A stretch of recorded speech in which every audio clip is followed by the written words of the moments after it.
그러면 제162회 부동산 건축 도시 콜로키움 특강 우리 강사님 소개를 우리 전재일 교수님께서 소개를 하도록 하겠습니다. 앞서 이제 콜로키움 오픈을 하셨는데요. 오늘 보신 콜로키움하고 강사분은 현재 대제대학교 전임 교수님이세요. 김영철 교수님은 마치 우리 학교에 위대한 건축을 모시던 과목을 겸임 교수님으로서 녹화를 해주시고 교양학부에서도 겸임 교수님으로 계십니다. 오늘 솔직히 성년 이렇게 좋은 자리에 모시게 돼서 굉장히 기쁘고요. 오늘 교수님 모실 테니까 칭찬 박수 한번 부탁드리겠습니다. 교수님.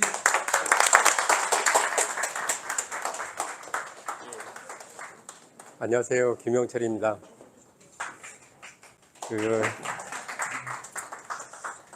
여러분을 만나 뵙게 되는 것은 굉장히 반갑고 또 이 자리를 만들어 주신 전재일 교수님과 자산관리학부 교수님들, 그다음에 학교 행정을 담당하신 분들에게 감사드립니다. 제가 여러분들에게 이번 시간 콜로키움,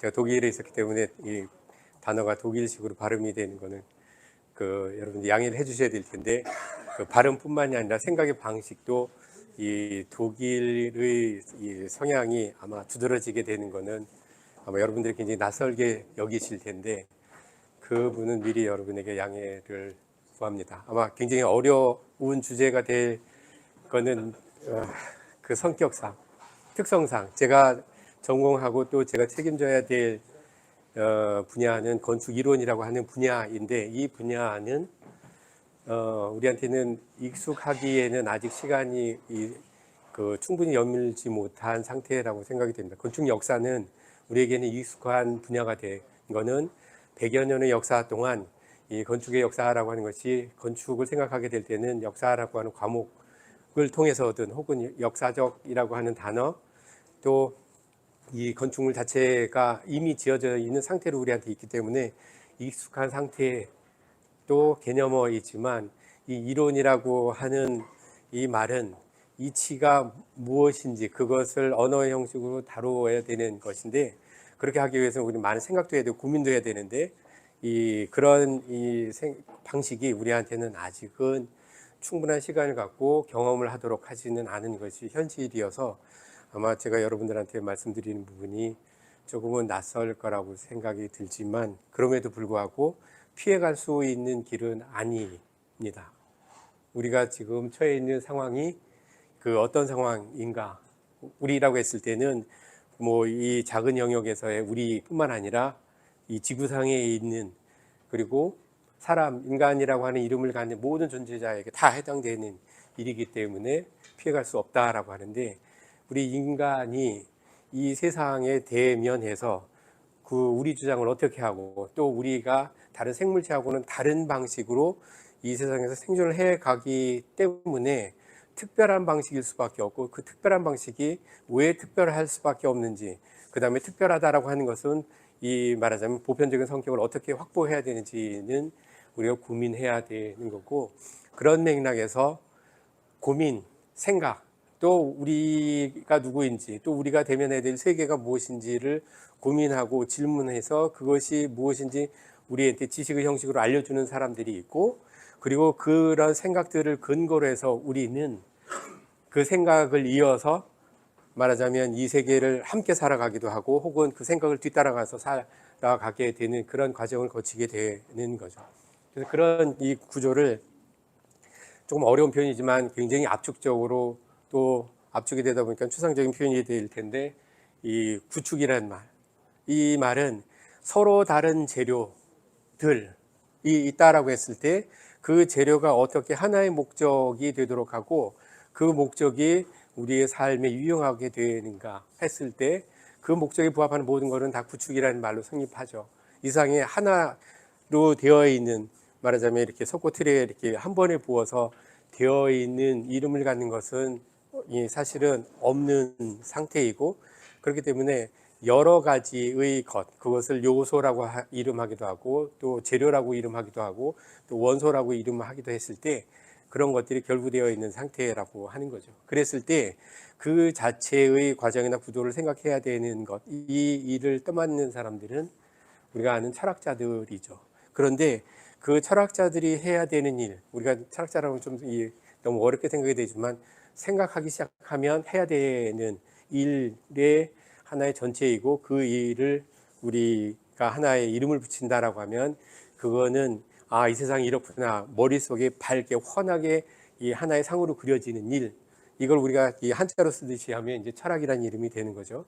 그렇게 되어 있는 상태로 우리가 간다 했을 때 그거는 철학하는 사람이 먼저 하는 거고 그런 상태를 우리의 삶에 직접 영향을 주거나 영향의 그 과정이 맞물리도록 해야 되는 거는 소위 말하는 건축이 떠맡아야 될 일인데 그러면 건축한다라고 하는 일은 이 철학자들이 생각해 놓은 말하자면 사태관계, 어떤 세상의 구도 이것을 눈에 보이게 구체적인 틀이 지어지도록 하는 일을 해야 되는 사람은 건축하는 사람들이죠. 그래서 이 생각을 실제로 지어내야 되는 사람들이 이 건축이라고 하는 일을 하게 되는 사람이 되는 거죠.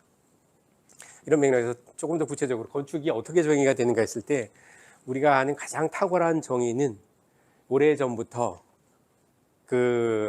이 세상이 어떻게 생겼는가 제가 이 세상이라는 단어를 가끔 쓰게 썼고 앞으로도 쓰게 될 텐데 우리가 아는 우리 인류가 아는 가장 탁월한 말하자면 건축가는 지금 이 그림이 1210년대에 그려진 그림인데 성화이죠. 지금 오스트리아 박물관에 비치되어 있는 한 30cm 조금 넘게 되어 있는 그림인데 이 그림이 우리가 지금 질문하는 건축가가 도대체 누구인가? 건축이라고 하는 것이 왜 생각이 필요하고 또 원리라고 하는 것에 이해가 필요한가 했을 때 이 그림이 그걸 잘 보여주죠. 그래서 천지, 우리는 그냥 천지라고 하죠. 하늘과 땅. 그런데 사실은 서양 사람들 말로 하면 우주. 이 우주는 우리가 사는 지구도 있고 해와 달도 있고 뭐 별들도 있고 이 천공도 있고 이 하나의 전체. 그래서 우주는 하나일 수밖에 없는데 그것을 전체를 이 자와 컴퍼스. 자는 컴퍼스가 있으면 이제 그 다음에 명시하지 않아도 되니까 컴퍼스. 그래서 자와 컴퍼스로 창조해낸 주인공. 그 이름은 우리가 이제 신 혹은 하느님이라고 하고 그 이름을 우리는 아키텍트 우리말로 번역을 해서 건축가라고 하죠. 가장 탁월한 정의인데 다시 말하면 도구를 가지고 이 원리를 구체적화해서 우리 인간뿐만 아니라 모든 존재하는 것이 말하자면 하나의 세계 서양 사람들 말로 하면 우주를 창조해낸 주인공 그걸 관리하고 주도하고 과거에는 어떻게 되고 지금은 어떻고 미래까지 다 주도하는 사람이 그러니까 존재가 말하자면 신이었고 이것이 우리가 아는 것처럼 인본주의의 세계 다시 말하면 이 세상은 주인이 하느님이 아니라 이제 인간이 되어야 된다라고 생각해서 인간으로서 다시 태어났다라고 하는 말 그것을 르네상스라고 하고 다시 태어남이라는 말이죠. 그 시대부터 지금까지 이제 그런 영향에 살고 있는 것이 우리라고 했을 때 그런 길을 열어준 이 인물 중에 하나가 레온 바티스타 알베르티라고 하는 이 건축가인데 이제는 이 건축가는 구체적인 실존 인물이고 그리고 이 실존 인물 역시 컴퍼스를 가지고 있고 이제는 자기가 그것을 계획을 해서 표현해서 인간이 살 환경 그것이 건축물이든 도시이든 만들어내서 인간이 살 세계를 만들어내야 되는 주인공인데 이제부터는 그 구체적인 주인공이 이제는 우리가 하나의 구체적인 이름을 갖는 이 인물로 바뀌어지게 된 거죠.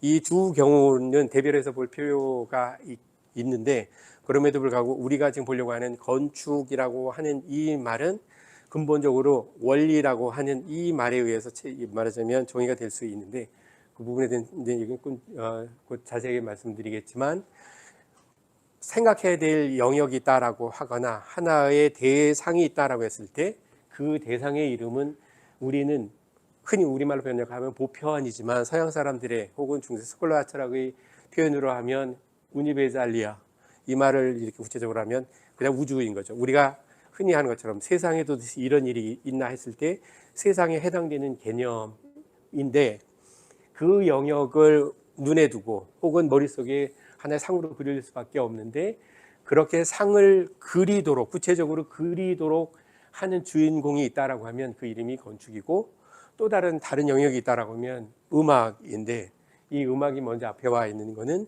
이 세상의 전체가 어떻게 운행이 되는가 했을 때 그거는 음악이다라고 하는 이 생각은 굉장히 오래된 생각인데, 그 주체를 건축이라고 바꿀 수 있는 거는 이 두 형식이 똑같은 형식이기 때문에.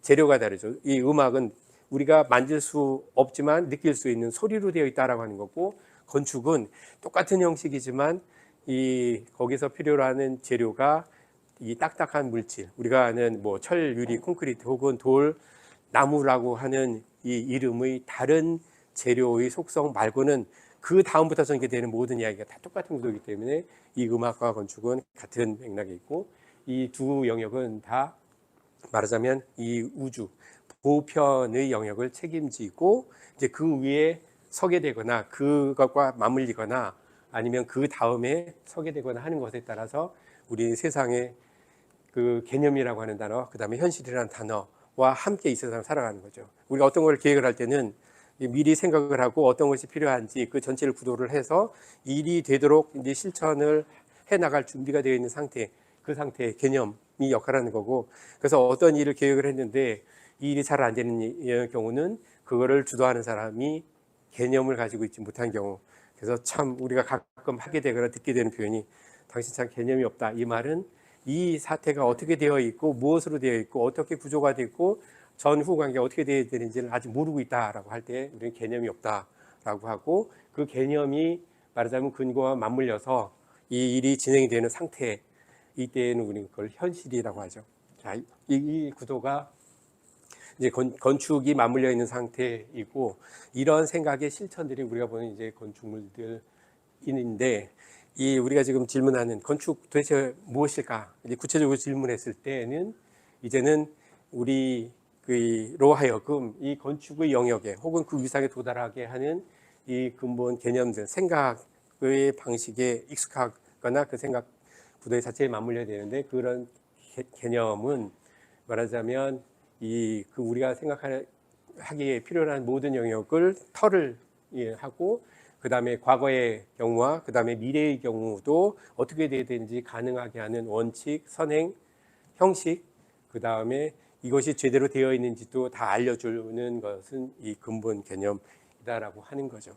자, 이 근본 개념이라고 하는 말은 사태가 어떻게 돼야 되는지 알려주기도 한다, 미리 말씀드린 적이 있는데, 실제로 여기 제가 이제 이 건축 얘기를 할 때마다 이 질문을 해 보는데 굉장히 중요하지만, 저를 비롯한 모든 분들이 정말로 우리가 이 세상에 이렇게 서 있는 상태에서 세상을 살아갈 때 정말로 개념을 가지고 그 개념이 이해된 상태로 내가 지금 어디에 있으며 무엇을 하는지 정말 알고 있는가, 이렇게 질문을 했을 때 그런 상황마다 우리한테는 이름이 주어지죠. 제가 여기는 연사라고 하는, 강연자라고 하는 이름, 혹은 교수라고 하는 이름, 여러분들한테는 경우에 따라서는 학생 혹은 어떤 이름들이 주어지죠.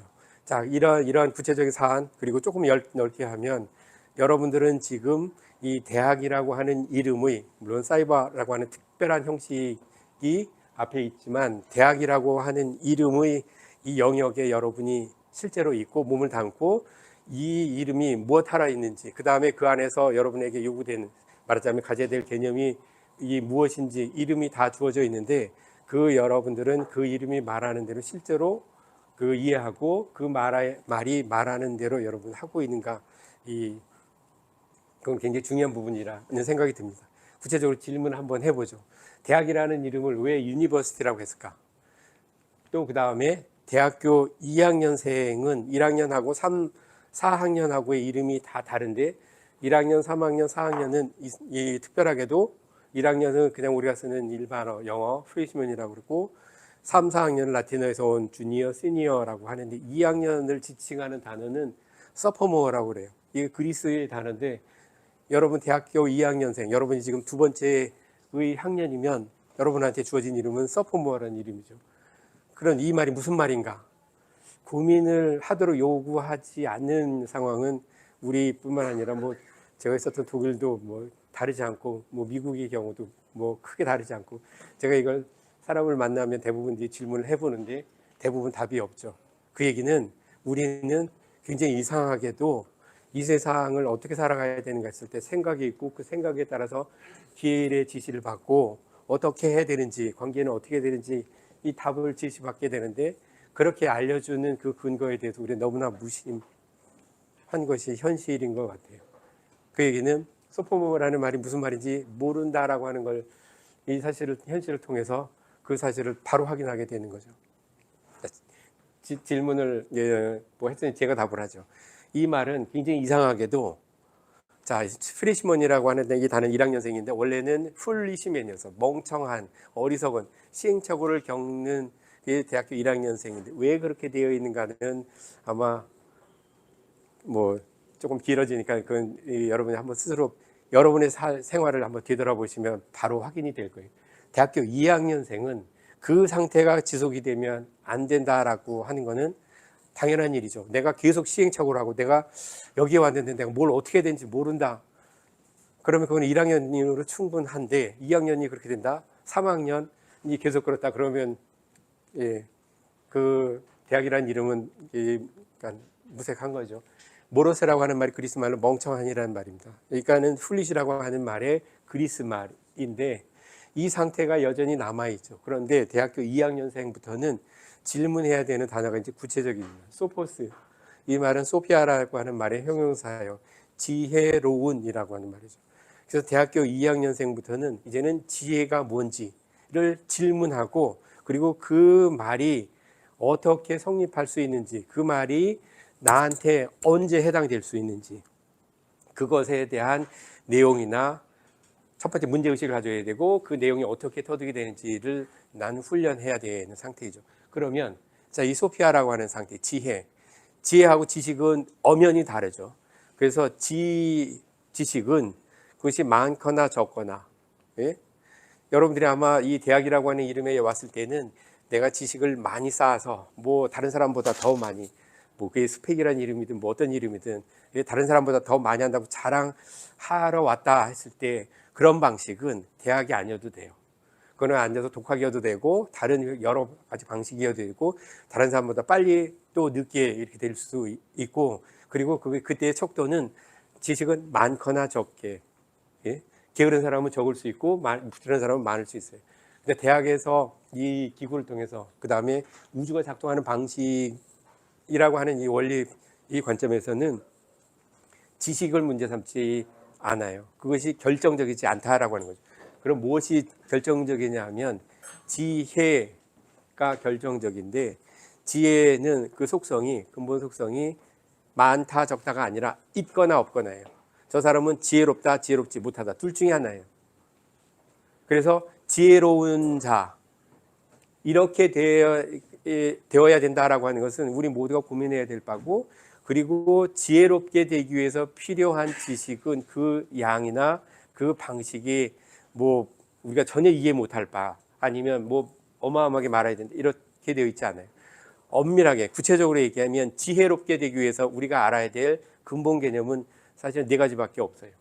4가지는 이때 구체적으로 다시 소개하기로 하고, 이 4가지 개념이 순차적으로, 그리고 어떤 것은 전체를 주도한다라고 하는 그 논리를 이해하는 데에는 대학교 2학년생 1년의 과정이면 사실은 충분하기 때문에 대학이라고 하는 곳에서 있는 여러 가지 분야들, 그게 공학, 예술이든 뭐 인문이든 전부가 예외 없이, 예로부터 대학이라고 하는 제도가 생기고부터 지금까지 거의 대부분 4년이죠.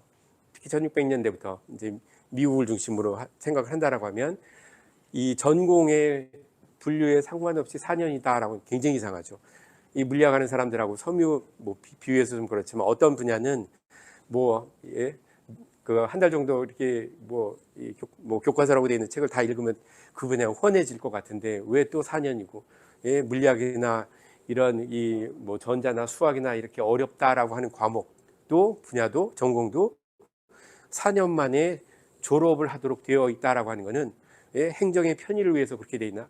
그렇게 얘기는 한 번은 그렇게 할 수 있지만 이 400년이 넘는 역사 동안 그렇게 되어 있다라고 하는 것은 우리가 생각해 봐야 될 부분인데, 다시 강조를 하면 결론은 이 대학이라고 하니, 유니버시티라고 하는 이름은 우주 자체가 이 작동하는 방식, 거기서 얻어낸 원리, 이것을 각각의 영역으로 분리를 해서 그 내용을 이해하는 건데, 거기에서 작동하는 방식을 이해한 방식은 말하자면 그 원리가 어떻게 작동하는지, 그래서 그것을 아는 상태를 우린 지혜롭다라고 하고, 그것을 구체적으로 아는 데에는 4년의 시간, 그리고 그 지혜 자체의 논리의 말하자면 어법을 이해하는 데는 2학년의 그 시점이 결정적이기 때문에 대학교 인생은 소포무라고 하죠. 그래서 지혜로운 상태는 제가 몇 번 강조한 것처럼 원리를 이해함. 지혜로운 상태라고 하는 것은 원리를 안다라고 하는 말이고, 그 말을 우리가 쓰는 프린시플이라고 번역하고 라틴어는 프린시피움, 그 말의 이 그리스어가 아르케라고 하는 말이죠. 자, 그런데 이 말은 예? 철학하는 사람들이 제일 먼저 내세우는 단어이기도 해요. 그래서 여러분, 우리가 아는 인류의 역사의 그 첫 번째 철학자 탈레스라고 하죠. 서양에서는. 우리로 얘기하면 뭐 노자, 그 이전에 철학자가 있는지 모르지만 노자나 공자 이런 사람들이 그 질문해야 되는 것은, 예? 이 세상이 도대체 무엇이며 어떻게 돌아가고 왜 그렇게 되어야 되는가, 이런 방식의 질문, 그것이 원리를 묻는 거죠. 그래서 철학자의 이 그 질문 방식은 원리에 대한 질문이고, 그것에 대한 답들이 우리가 아는 서양의 역사이죠. 자, 그런데 구체적으로 이 원리라고 하는 말은 굉장히 중요하고 우리가 일상에서 매일 쓰는데, 예? 원리, 그 다음에 이어지는 말은 원칙. 그래서 이 원리나 원칙이 얼마만큼 중요한가. 그런데 그것은 너무 쉽게 우리가 이해하고 다 알고, 그런 것 없이도, 예? 그런 것에서 예외도 너무 많으니 이제 그런 것 질문하지 맙시다라고 하는 이런 세속적인 상황까지 오게 된 것은 뭐 우리가 살고 있는 시대의 특징이면 틀림없는데, 그럼에도 불구하고 이 원리라고 하는 말이 우리가 지금 우리 시대의 성격의 특징이 보여주는 것처럼 정말 이렇게 간단한 말인가 했을 때 그렇지 않다라고 해야 될 것 같은 거는, 성경의 번역이나 성경에서 말하는 바가 어떻게 이해되는가를 보면 또 한번 바로 알 수 있는데, 요한복음에 보면 지금 제가 방금 보아드렸던 이 말, 아르케라는 말이 요한복음은 과거 이제 그리스어로 되어 있죠. 헬라어. 그래서 원어로 그 말을 우리가 볼 때 지금 우리가 방금 이 질문했던 아르케라는 말이 여기에 들어있고, 그리고 태초라고 하는 말로 우리말로 번역을 해요. 원리라고 하는 말을 태초라고 번역을 하는 것도 이상하죠. 자, 그런데 요한복음은 더 이상한 거는 신약하고는 구약의 그 창세기하고 똑같은 구도이지만 다른 버전일 수밖에 없는데, 이 신약의 요한복음 1장 1절에는 말씀, 태초, 그 다음에 말씀, 이 두 단어가 나오게 되죠. 이 말씀이라고 하는 단어를 여기 보여주는 것처럼 로고스, 헨아르케, 헨오 로고스 이렇게 되어 있는 말이 원래 성경에 있는 그대로의 문장인데, 여기에는 태초라고 하는 말하고 말씀이라고 하는 말인데, 저 말은 우리가 들었을 때 그 두 단어를 통해서 원리라고 하는 말 생각을 한다, 그런 일은 별로 없죠. 그런데 아주 이상하게도 이 태초라는 말은 원리라는 말이고, 또 그 다음에 말씀이라고 하는 말은 그럼 무엇인가 했을 때 굉장히 이상한 말하자면 성경의 말씀인데, 그 말씀이 뭔가 했을 때 하느님, 말씀이 하나님, 말씀은 하나님이셨다. 그래서 여기는 이 로고스라는 말하고 아르케라는 말이 같은 말, 그래서 태초, 말씀, 하나님, 이 세 단어가 뭐 굉장히 이상하게 들리지만 같은 단어, 같은 말이다라고 하는 거죠. 그런데 창세기에 보면 이 하나님이 태초에, 여기도 아르케라고 되어 있죠. 그리고 시작이다라고 우리가 번역을 하고, 그리고 이 우주, 이 땅과 하늘 뭐 창조하셨는데 이 혼동이 있는 상태에서 질서를 향해서 창조하셨다, 이렇게 되어 있는 이 상태의 버전이, 말하자면 창세기가 신약에 오면 이 말씀 혹은 태초 혹은 이제는 하나님, 이 세 단어가 똑같이 어떤 역할을 하는가 했을 때 모든 지어진 바,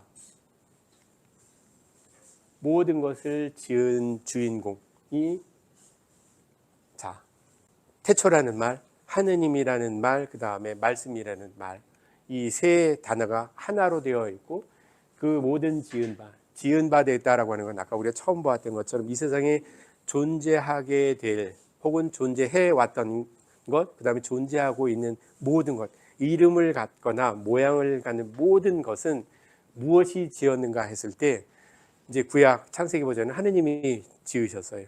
그런데 신약에 오면 그 하느님이 이제 다른 이름을 갖게 되는데 말씀이라는 이름을 갖게 되고 그것이 또 시작이다 하는 혹은 태초라는 이름을 이 동시에 갖게 된다라고 하는 거죠. 이 상황은 이 오랫동안 굉장히 도외시되고 또 고민이 되지 않았었지만 다시 한번 이 그 성경의 말씀을 되새긴다라고 하면 우리가 지금 대학이라고 하는 것을 의미 있게 만든 이 원리라고 하는 말, 그래서 그것에 대한 알미 지혜로운 상태가 된다라고 하는 이 구도는 여전히 유효하고, 그래서 우리는 이 대학이라고 하는 이름은 여전히 이 중요하다라고 되어 있을 때는 그 근거에는 이 단어가 있고 그런 상황에서 이 원리에 대한 암, 모든 지어진 것을 가능하게 하는 말하자면 그 주체, 그리고 그 주체가 어떻게 되어서 그 결과가 어떻게 이루어지도록 하는가, 이 생각의 구도는 대학이라는 이념에서 가장 근본적이고 결정적이기도 하고, 또 그 다음에 이 우리가 뭐 기독교 신자이든 아니든지 간에 말하자면 창작의 주체로서의 이제는 언어의 문제는 우리가 그것을 뭐 섬기든 섬기지 않든 우리에게 가장 크게 그리고 가장 직접적으로 영향을 미치게 된다라고 하는 거죠. 그래서 이제 결론적으로는 우리가 이해해야 될 건축이라고 하는 이 말은 무엇을 세우거나 무엇을 쌓는 일에 관련된 이 모든 것에 말하자면 주인공을 역할을 하는 것은 이제 건축이라는 말이겠지만, 그래서 우리가 지금 여기에 그 이제 같이 모여 있기도 한 이 계기가 되기도 하지만, 이 건축을 가능하게 하는 그 근거 자체는 이 논리라고 하는 말의 구체적인 형식. 그래서 이제는 이 논리라고 하는 이 말은 말이 말답게 되는 방식인 거죠. 그것을 따라야 되고 그 자체가 언어가 가지고 있는 가장 지속 가능한 형식, 그래서 그걸 다르게 얘기하면 본질이다라고 했을 때 그 언어 자체는 논리의 형식을 따르지 않으면 안 되죠. 말이 되도록 해야 되고 말이 이렇게 깨지거나 부서지거나 하는 방식으로 된다라고 하면 우리는 그 말은 알아들을 수 없고 가치 없으니 당장 폐기되고 무엇을 지어낼 수 있는 역할을 하지 못하게 되는 거죠. 그 동일한 논리의 구도가 우리가 지금 해야 될 이 건축이라고 하는 것의 구도와 똑같이 되어 있다라고 하는 거죠.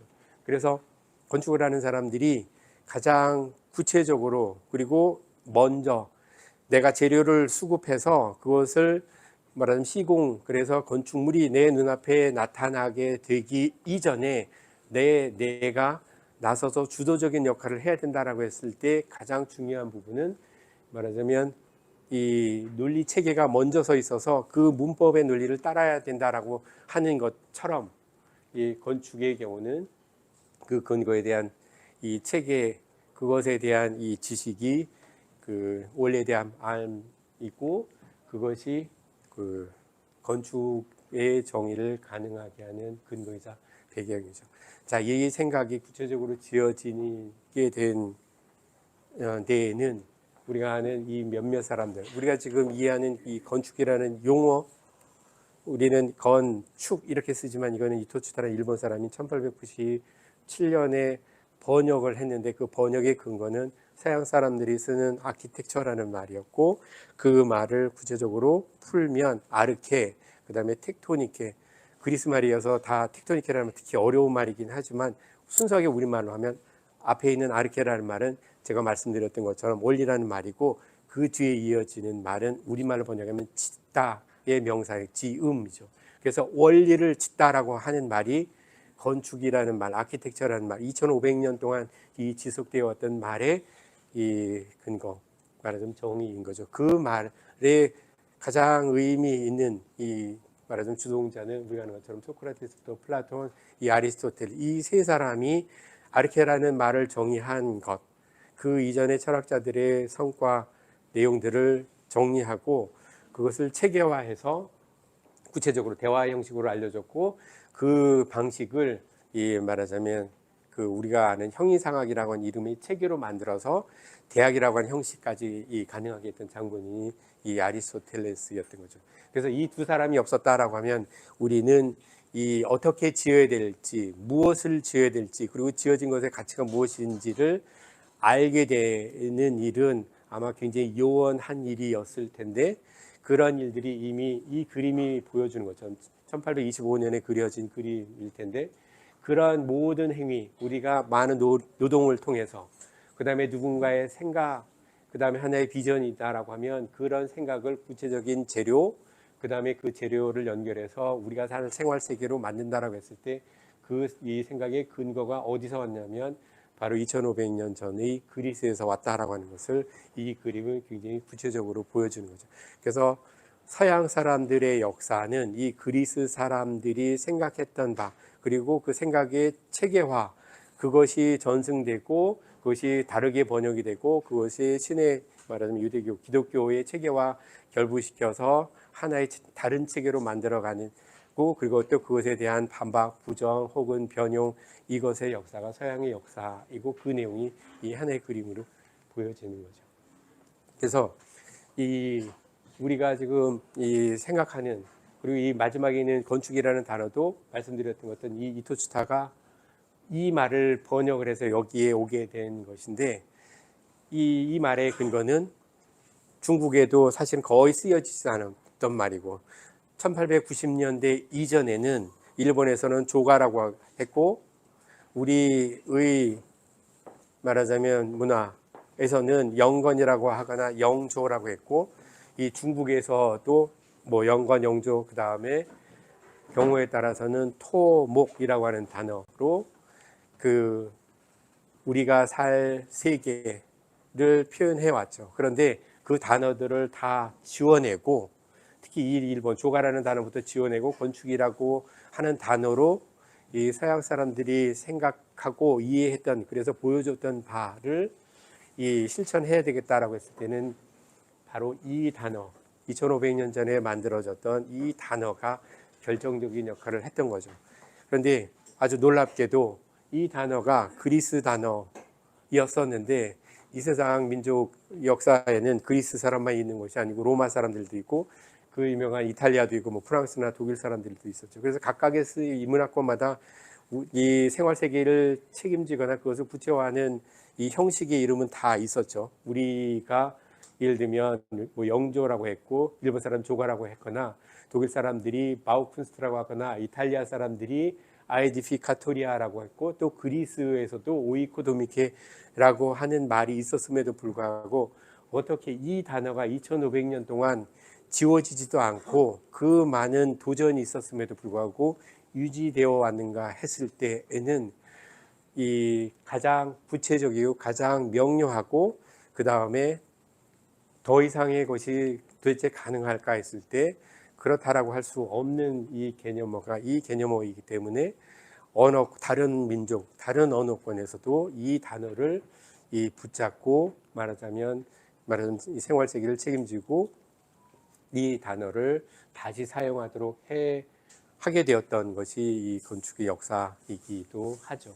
그래서 그런 생각들이 이 구체화됐던 여러의 작품들의 경우가 우리가 아는 건축의 역사이고 최근 현대의 경우까지 그래서 그 건축의 영역은 건축이라는 이름에는 우리는 이 현대에서는 도시라는 이름을 딱 지원했지만 사실은 도시 영역까지 그리고 우리가 이 쓰는 이 용어 중에 한국말 그러니까 한자 여러분 한자 세대니까 아마 집가자라고 하는 이 단어를 보면 그 단어가 건축의 구체적인 형식 중에 하나이죠.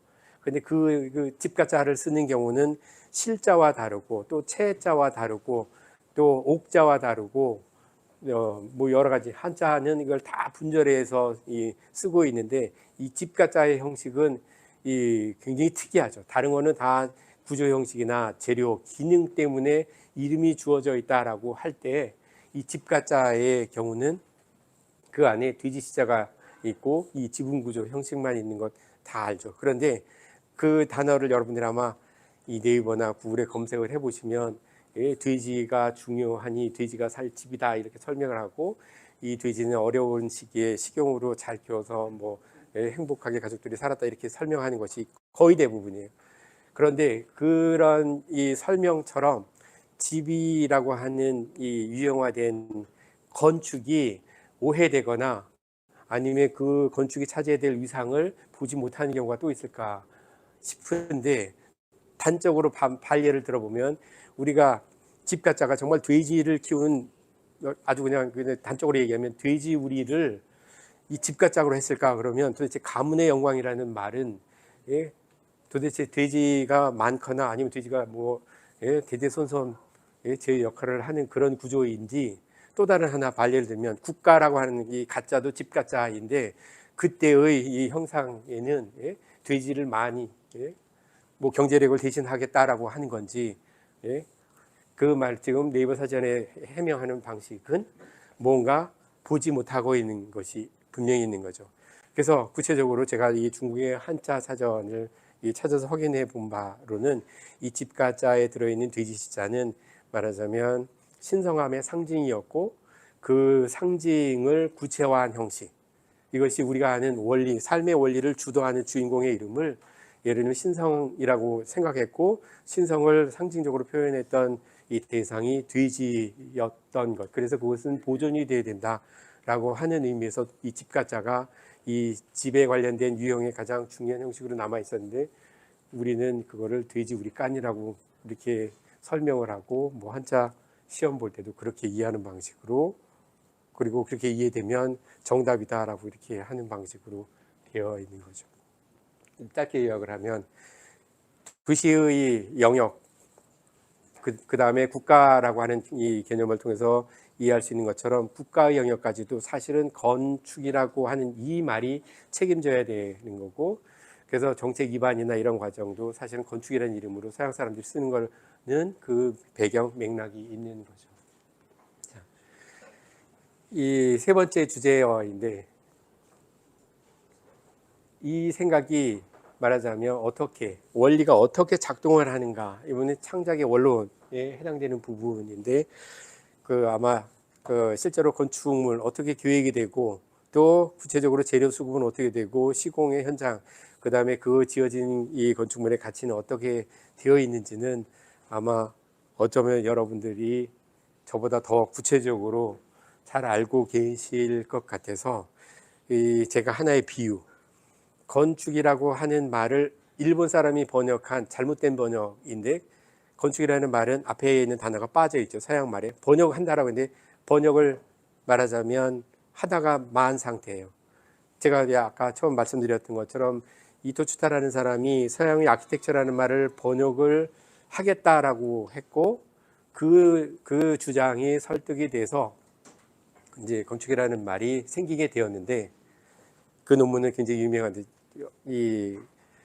그 사건이 얼마나 중요한 사건인지 여러분한테 잠깐 언급을 해드리면 1897년 이토 추타라는 사람은 동경 제국대학의 조가학과를 졸업을 했고 졸업을 하고 나서 이제는 이 회원이 됐는데 그 학회의 이름이 일본 조가학회였어요. 근데 이 이토 추타라는 이 사람이 서양의 문헌들을 보니 아키텍처라고 되어 있는 거를 보고 이 말이 조가라는 말, 집을 짓는 행위만이 아니라 탑도 짓고 다리도 짓고 뭐 두시라는 건 빠져 있지만 송도 짓고 이런 구조물도 짓는데 이 조가라고 하는 말은 집 짓는 영역에만 한정이 되어 있다. 그래서 이 단어가 문제 있다. 그래서 일본 단어 이거 폐기하자. 그 이상을 아우를 수 있는 단어가 없으니 그래서 아키텍처라는 말을 자기가 번역하겠다. 그 논문 제목도 이 아키텍처의 본의를 논하여 번역어를 선정을 하고 조가의 개념을 말하자면 대신하기를 바람, 그렇게 되어 있는 이 논문을 일본 조가학회에 제출을 했는데 그것이 받아들여져서 일본 조가학회는 건축학회로 이름이 바뀌고 일본 동경제국대학의 조가학과는 건축학과라고 이름이 바뀌게 되는 거죠. 이것이 1890년대의 사건. 그리고 그 말이 이제 우리한테도 오고, 그래서 우리는 영조나 영건이라는 단어를 썼는데 그 단어 폐기하고 이제는 영선이라는 단어가 잠깐 있다가 건축이라고 하는 단어 일제 강점이 되면서 이 건축이라는 단어가 우리한테 이식이 되게 되는 거죠. 중국에까지 영향을 주게 되는 상황인데, 그거는 자연스러워 보이는데 문제가 뭐냐면 그 단어는 번역을 하다 만다는 앞에 서양어의 아르케라는 단어를 번역을 않고 그걸 딱 지워냈어요. 그래서 원리라는 말이 빠져 있는 거죠. 그래서 세우거나 쌓는 것에 관련된 모든 행위, 그것이 다리가 되든 성이든 구조물이든 다 해당이 되죠. 그렇기 때문에 우리는 동아시아의 문명의 특징은 서양 사람들의 경우와는 달리 이 원리에 대한 고민을 하지 않아도 되고, 우리가 필요로 한 도구로서의 구조물, 건조물, 건축이라고 하는 이름으로 그걸 생산해내면 그러면 이제 이 만족스러워지는데, 거기에 우리의 척도는 언제나 조금 더 혹은 더 좋은 것, 가치 있는 것, 그러다 보니 이 척도는 좋은 자리, 좋은 재료, 그래서 비싸게 팔리거나 뭐 좋다라고 이해되면 좋은 것이고, 그렇지 않으면 뭐 폐기, 단순히 다시 한번 허물고 지어도, 그래서 우리는 20년, 30년이라고 하는 이 수명을 설정을 해도 뭐 누가 뭐가 잘못됐다라고 할 수 없고, 더더군다나 모든 법의 문제는 이 용어, 개념어에 근거하기 때문에 사전 정의를 따라서 말하자면 원리가 지어졌기 때문에 원리를 바꾼다, 이런 생각, 고민이 없는 이런 상황. 그래서 우리는 쉽게 재개발, 쉽게 건축하고 쉽게 허물고 하는 일은 이 자연스러운 일이 됐던 거죠.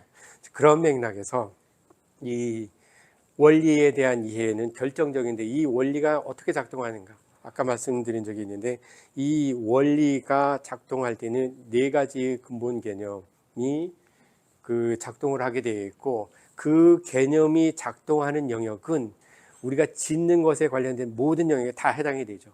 그래서 이 굉장히 특이하게도 이 아키텍처의 텍처라고 하는 말의 그리스말, 텍토닉이라고 하는 말을 아까 말씀드린 것처럼 짓다라고 하는 말인데, 이 짓다라는 말이 어디서 이 우리말에, 순수한 우리말에 사용되는가 생각하면 문장을 짓는다라고 하죠. 그래서 언어 문제는 아까 이 결정적이다라고 했고, 집도 당연히 짓다라고 할 수 있고, 그 다음에 의상, 옷 짓고, 그 다음에 밥도 짓는다라고 하고, 그 다음에 죄도 짓는다라고 하죠. 이 말은 괜히 이렇게 만들어진 것이 아니고, 그 다음에 서로 상관관계가 없는데 우연하게 이루어진 동음이해도 아니고, 이 같은 것을 지시하는 이 용어인 거죠. 그래서 짓다라고 하는 이 말은 이 우리 삶의 인간 세계의 가장 근본적인 근본 개념 중에 하나인데, 짓는다라고 하는 말이 성립하려면 그러면 어떻게 되어 있어야, 무엇이 있어야 되는가 했을 때, 거기는 이 네 가지의 개념어가 이제 들어서야 되는데, 실제로 그 말이 작동을 하는지, 그 다음에 다시 한번 제가 이 이야기는 가끔 하게 되는데, 개념이 정말 우리한테 중요하다라고 여겨지는가, 혹은 개념이 없이 그냥 어떤 대상만 보면 그 대상이 나한테 유효한지 아닌지, 근본이나 원리를 생각하지 않고 나한테 유효한지 아닌지만 생각하는 성향이 있지는 않은가, 그걸 알려주는 것이 바로 이 우리가 일상생활에서 접하는 포도주 혹은 와인이라는 말인데, 이 여러분의 그 일상적인 언어 사용에서는 두 단어는 같은 말이고, 하나는 서양 말이고 하나는 우리 말이다. 그렇지만 지시하는 것은 같다. 이렇게 해서 누가 오늘 저녁 우리 와인 한잔 합시다. 그럼 저 사람은 영어를 좀 잘하나 보다.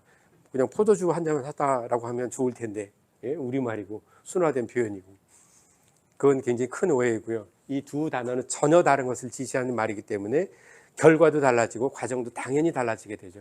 그래서 그 내용을 건축의 경우와 이 똑같은 맥락이 있고 또 상황도 같게 되어 있기 때문에, 제가 여러분들한테 와인이라고 하는 말이 어떻게 작동을 하는지, 이 계기를 통해서 건축은 어떻게 되어야 되는지 머릿속으로 하나의 상을 그릴 수 있도록 이 시를 하려고 합니다. 우선은 개념, 아까 건축이라는 말과 아키텍처라는 말은 지시하는 바가 다르다는 거죠. 원리라는 말이 빠져 있기 때문에 같은 말이 아니다라고 하는 것도 이 주목해야 되는 것처럼 이 와인이라는 말과 포도주라는 말은 전혀 다르죠. 포도주라는 말은 포도라는 재료가 반드시 그 다음에 그것이 가지고 있는 이 말하자면 효소 성분 중에 주정으로 되는 알코올로 하도록 하는 요소가 들어있죠. 그래서 그것이 이루어낸 결과를 우리는 포도주라고 하죠. 그래서 포도주는 쌀로 만들 수 없거나 다른 과일로 만들지 않는다라고는 당연하죠. 그런데 우리가 이 일반적으로 쓰는 와인이라고 하는 단어는 포도라는 말이 사실은 없고 주정이라고 하는 말도 아닌 거죠. 와인이라고 하는 말은 사실은 이 라틴어 그리고 그 이전에는 인도 산스크리트어에서 온 말이고 굉장히 이상하게도 사랑받는이라고 하는 말에서 온 베나라고 하는 말에서 온 거고 그게 라틴어로 가면서 비눔 그 다음에 이 제일 가까웠던 이 로마의 전통을 받았던 프랑스 사람들이 뱅이라고 그러고 그 다음에 그 조금 이 뒤따른 문명 독일 사람은 와인 그 다음에 그 이후에 또 뒤쳐져 있던 이 영미권의 사람이 와인이라고 하는 그래서 이게 다 음역에 소리만 다르게 비슷하게 듣고 그 대상을 보고 지칭해서 울려졌던 말을 이 각각의 문화권에서 자기네들이 쓰는 언어의 구강 구조, 이 발성 형식에 따라서 하여튼 그러나 대상은 같은 말이죠. 다시 말하면 와인이라고 하는 말은 포도라는 말이 아니라 사랑이라고 하는 이 단어인 거죠. 그래서 실제로 이 와인이라고 하는 말이 작동하도록 그래서 그것을 이 우리 삶에 관계하도록 하겠다라고 하는 것은 우리가 아는 것처럼 기독교의 성제성사도 그렇고 이 프랑스 사람이나 유럽 사람들이 이 와인을 짓는 것에 굉장히 이 의미를 두는 이유는 그 말이 가지고 있는 이 가치, 의미의 층위, 위상 때문에 그런 거죠. 그것이 단순하게 소비할 소비재였다라고 하면 그러면 그것이 성체성사에 그렇게 동원이 되거나 아니면 많은 사람들이 이 문화에 혹은 메시아의 상징이다 이렇게 표현하는 그리고 이 성체성사에서처럼 이 잔을 받아 마셔라 이것은 영원한 기억을 맺는 내 피의 잔이니 이런 표현들이 무슨 의미가 있을까 했을 때 의미가 별로 없어 보이는 거죠. 우리 동아시아 사람들한테 그런 말이 무슨 말인지 전혀 관계가 없는 거는 우리는 이 사랑이라고 하는 말이 작동하는 그 구체적인 방식의 형식에 관해서 우리는 사실은 무지했던 거고 우리 동아시아 사람은 다른 삶의 원리로 그것이 인의예지든 다른 원리의 이름으로 말하자면 이 세계를 이해해왔고 그것이 유지되도록 해왔던 거죠. 그래서 우리한테는 이 와인이라고 하는 말이 사실은 낯선 말인데 그런데 여기에 들어있는 생각은 건축하는 것과 똑같이 그래서 첫 번째 그러니까 네 가지 근본 개념이 작동해야 되는데 첫 번째의 근본 개념은 재료, 그다음에 두 번째는 형식, 그다음에 세 번째 목적, 그다음에 작용. 이 개념은 이 세상에 존재하는 모든 것에 다 해당이 된다라고 하는 거죠. 그래서 원리가 작동한다. 원리가 무엇인가 이렇게 질문하면 저 네 단어가 다 질문이 돼야 되고 답이 되어야 된다라고 하는 것이 이 아리스토텔레스가 했던 우리한테 알려줬던 거고 이 토마스 아퀴나스가 그다음에 현대의 철학자들이 이 단어를 이 구도를 그대로 그래서 우리가 생각한다라고 하면 저 네 단어를 질문하고 그것을 어떻게 답을 해야 될 것인가 하는 방안을 생각해야 되는 것이 그 우리의 일인 거죠. 그래서 재료, 건축의 경우도 재료가 중요하지 않다라고 하는 경우처럼 무책임한 경우가 없는 것처럼 이 와인의 경우도 와인을 이 서양 사람들은 짓는다라고 하죠. 예? 농사 짓다라고 하는 말처럼 그래서 재료, 구체적으로 이 건축의 재료가 한정이 되는 것처럼 이 와인의 경우도 우리가 아는 몇 가지의 뭐 리슬링이나 멜로 아니면 피노누아, 까베르네 소비뇽 우리가 아는 것처럼 몇 개의 재료만 이 농사를 짓고 그것을 통해서 와인이라고 하는 이 영역에 도달하려고 하죠. 우리가 지금 아는 것처럼 이 대개 우리가 키워서 알게 된 이 포도의 종류는 대략 10,000가지의 정도가 된다라고 합니다. 그것이 자연 상태에서 다 자랄 수 있지만 이걸 다 재료로 한다. 우리 그렇게 하지 않죠.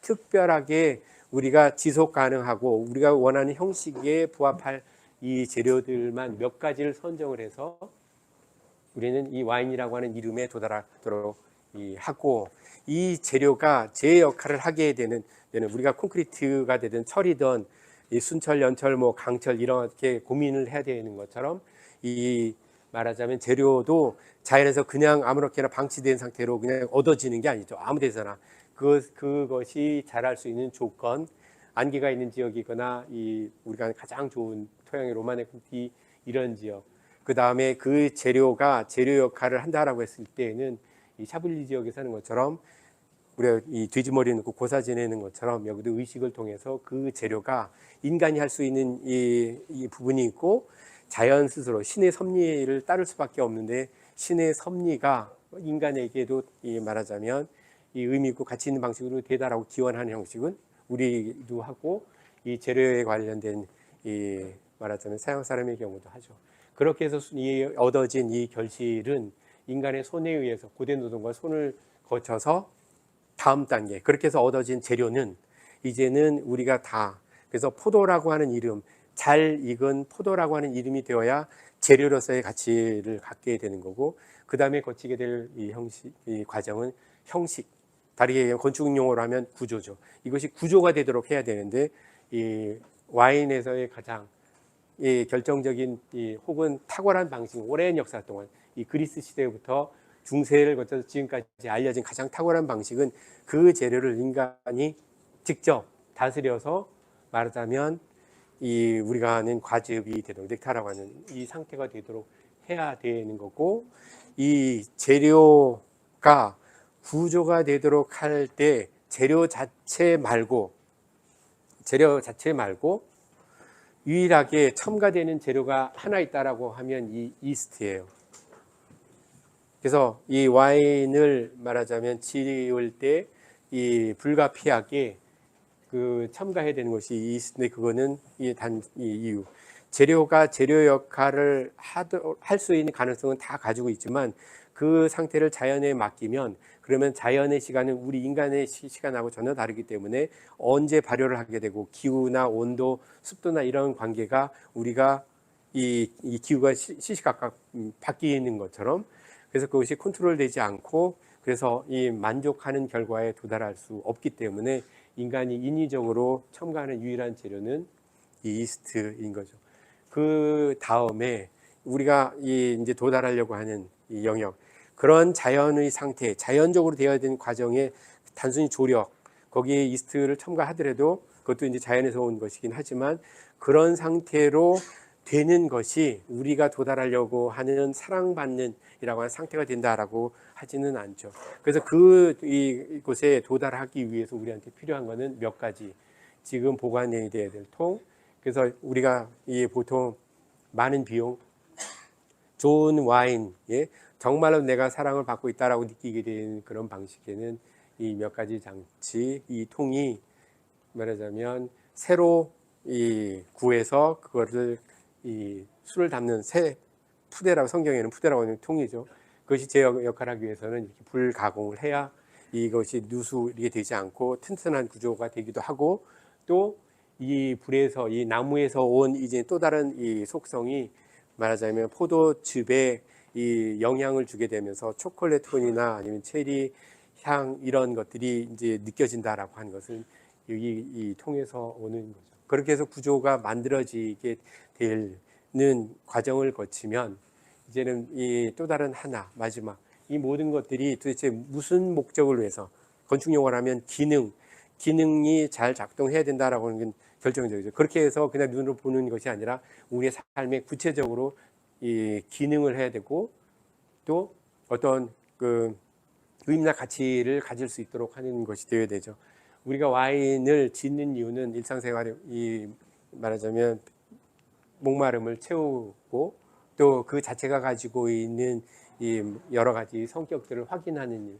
일상의 이 고대 노동, 빵과 포도주라고 하는 것은 서양 사람들에게 일용한 양식에 가장 중요한 그런데 그 양식에 빵이 하는 역할 그 다음에 이 와인이 역할하는 것은 인간은 빵만으로 살지 않는다라고 하는 것은 인간이 가지고 있는 이 정신의 영역을 다스리는 영혼이 이렇게 맑고 건강하고 온전하게 되도록 하는 것 그 역할 다시 말하면 인간은 사랑 없이는 살 수 없다라고 하는 것이 이 와인이 가지고 있는 이 구체적인 의미고 역할인 거죠. 이 가장 이 중요한 부분, 와인이라고 하는 이야기를 계속 제가 하면 사람들은 또 저뿐만 아니 우리뿐만 아니라 서양의 사람들, 특히 이 막스나 아니면 엥겔스 이후, 다시 말하면 사회주의 그 이념이 이 지구상을 뒤흔들어 놓고 뭐 적어도 절반을 이 빨간색, 파란색으로 이 나누었던 이런 이 상황, 그 주인공이었던 이 프리드리히 엥겔스, 막스하고 엥겔스가 한 번은 이 와인에 대한 이해, 이 가치, 의미의 질문이기도 한데, 도대체 사회주의가 왜 중요한가? 인간이 모두가 행복하게 살기 위해서. 그럼 행복이 뭔가? 이 잃어버린 시간을 찾아서라고 하는 책을, 이 소설을 썼던 마셀 프로스트가 한 번에 엥겔스한테 질문했죠. 당신 생각하는 행복이 무언가 했을 때 이 엥겔스가 했던 답이 뭔가 하면 샤토마하고 1848이라고 대답을 하는 건, 이건 굉장히 유명한 얘기여서 저도 인용할 정도죠. 1848년은 이 혁명, 이 막사고, 말하자면 이 혁명을 뭐 일단 여기서는 실패로 끝났지만 이 혁명이고, 그 뒤로 우리가 아는 것처럼 이 사회라고 하는 근본 개념, 이 공산 혹은 노동이라는 개념이 이제 들어서게 됐을 때, 이 굉장히 놀랍게도 이 엥겔스나 막스는 적어도 우리의 사회에서, 우리가 사는 이 세상에서 이 부르주아, 그 다음에 프롤레타리아, 이렇게 이분화된, 그리고 인간이 가치를 갖는다고 해서는 노동을 제공하고 노동을 제공한다는 그 가치로 인정을 그대로 받아야 된다. 예? 무산계급, 유산계급. 그런데 우리는 부르주아라고 하는 개념과 이 와인이라고 하는 개념 너무 쉽게 동일시하죠. 근데 엥겔스는 그거에 딱 정반대되는 이 답을 하게 된 거죠. 그만큼 이 와인이라고 하는 이 용어나 이것이 가지고 있어야 될 가치는 인간의 보편적인 삶, 예? 그것이 이념을 떠나서 보편적인 삶에 관여한다라고 하는 것을 이 질문과 대답이 우리한테 알려주는 거죠. 마지막으로는 그럼 이 모든 것을 주도하는 것은 무엇인가 했을 때, 시간이 거의 다 되죠. 당연히 짓는 주인공이 있어야 되죠. 건축의 경우에는 건축가가 없이 집이 지어진다 이런 일은 없죠. 그래서 이 와인을 실제로 이 농장을 관리하고 농사 짓는 것에부터 재료, 그 다음에 구조 만드는 것, 그 다음에 그것을 생산 유통시킬 때 이 마지막 출하까지 농장을 책임지는 사람, 그리고 이거는 프랑스 사람이든 이 독일 사람이든 같은 나라를 쓴다라고 그러는데, 그 와인 퓨러라고 하기도 하고 와인 바워, 또 이 독일어로는 이 와인 건축이라고 하는 표현을 씁니다. 우리는 그냥 이 농사 짓다라고 하고 짓는 사람을 농부라고 하지만, 이 독일 사람들은 건축가라는 이름을 쓰는데, 이제 이런 사람들이 해당이 되는 거죠. 또 다른 하나는 현대 사회이기 때문에 당연히 이 주도적인 역할, 그래서 영향을 주는 거는 이렇게 이 시장의 논리처럼 시장의 논리를 책임지는, 그래서 와인이 어떻게 생산되어야 되거나 가치가 어떻게 되어 있는지 주도하는 사람이 이런 이 경매의 현장에 있는 사람들이거나, 혹은 감식가들, 우리는 그 비평가라고 하죠.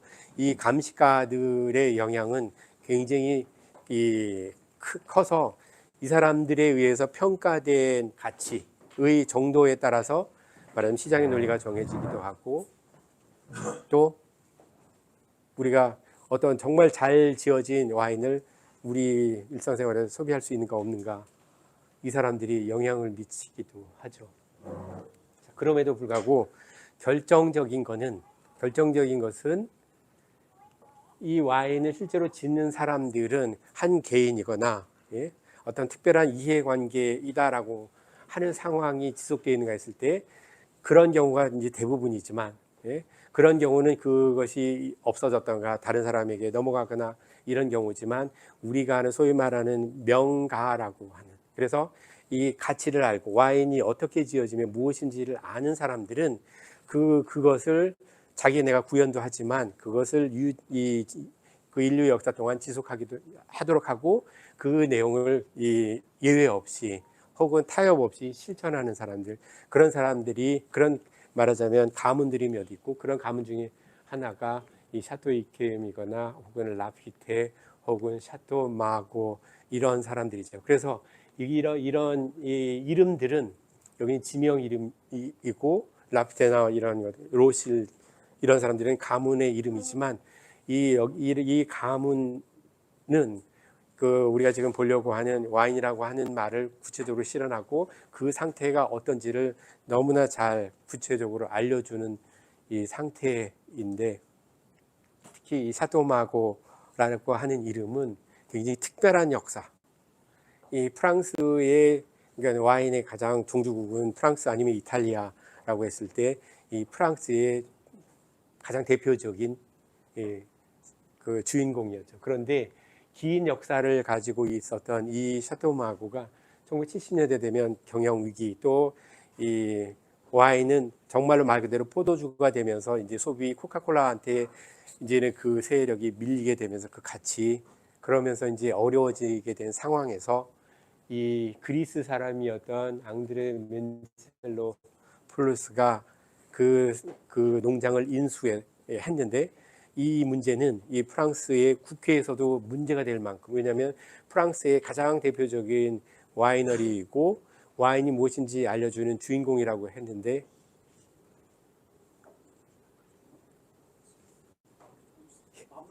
예, 했는데 그것이 외국인한테 넘어간다라고 하는 것을 프랑스 사람들의 자존심이 허락을 하지 않았죠.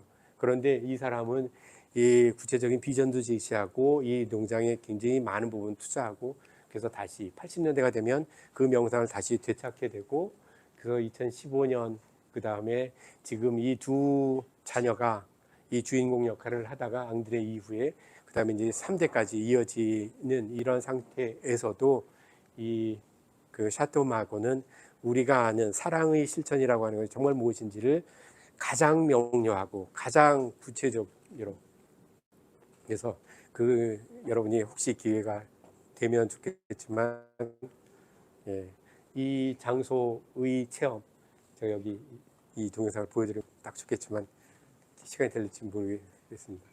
자, 이 샤토마고의 경우를 통해서 이제 마무리를 하려고 하는데, 와인이라고 하는 것이 지어진다라고 하는 말은 와인 건축이라는 말로 표현할 수 있죠. 그랬을 때 와인이라는 말은 사랑이라는 말이었다라고 하는 것. 그래서 사랑이라는 말이었기 때문에 이 대상 모든 것에 관계하는 방식이 다르죠. 그것이 그냥 포도가 중요했다면 포도주가 됐으면 포도 농사를 잘하고 포도가 스스로 되는 방식을 따라가면 될 텐데, 그렇게 하지 않고 뭔가 특별한 장식, 그 다음에 농사된 것도 이 사람들은 30%, 40%만 이렇게 그 사용을 할 수밖에 없는 것은 이 가장 중요한 이 모든 걸 작용하는, 주도하는 이 생각이 사랑이라는 이름이기 때문에 그것을 실천하기 위해서, 그리고 그때의 위상은 거의 신의 위상에 해당이 되기 때문에 그런 노력을 하고 그 상태가 유지되어 있기 때문에 이 이름은 이 와인의 대명사가 된 거죠. 그래서 이 맺은 말인데, 다시 이제 건축의 영역으로 되돌아오면 우리가 지어야 된다라고 하는 것은 건축물임에는 틀림없는데, 건축물이 재료나 구조에 의해서 우리가 필요한 몇 가지 기능을 생각하고 그것을 이루면 된다라고 하는 생각은 오해의 가능성이 너무나 많고, 이 또 언어도 마찬가지죠. 사실은 우리는 언어, 뭔가를 나는 알고 있는데 말이 부족해서, 말이 짧아서 표현을 잘 못해. 이 표현은 사실은 맞는 것 같다라고 그런 말 많이 하지만, 사실은 그 우리가 이 언어를 표현할 수 없는 것은 존재하지 않는 것이다라고 하는 거예요. 내가 그 단어를 모른다라고 해서 없다라고 할 수 없는 것처럼 우리는 언제나 언어가 우리 모든 것에 선행해서 있는 것, 그리고 그것은 이 하나의 법칙처럼 우리의 생각을 지배하게 되어 있고 그 논리 체계가 되어 있는 것처럼, 건축의 경우도 우리가 살아야 될 이 세계의 말하자면 하나의 근거이고, 그 근거를 우리가 쓸 수 있는 재료를 통해서, 그리고 그 재료가 이 가능한 이 구조의 논리를 따라서, 그리고 우리가 의미 있다라고 규정한 이 삶의 방식을 이 구체화하는 일이 건축인 것처럼 이해하는 것, 그것이 제가 방금 예를 통해서 말씀드렸던 와인의 경우를 통해서 이 대별적으로 이해할 수 있어야 되고, 그 방식, 그 내용이 우리가 구체적으로 봐야 될 건축의 의미고, 건축이라고 하는 말이 차지해야 될 위상이라고 합니다. 이것으로 마치겠습니다. 고맙습니다.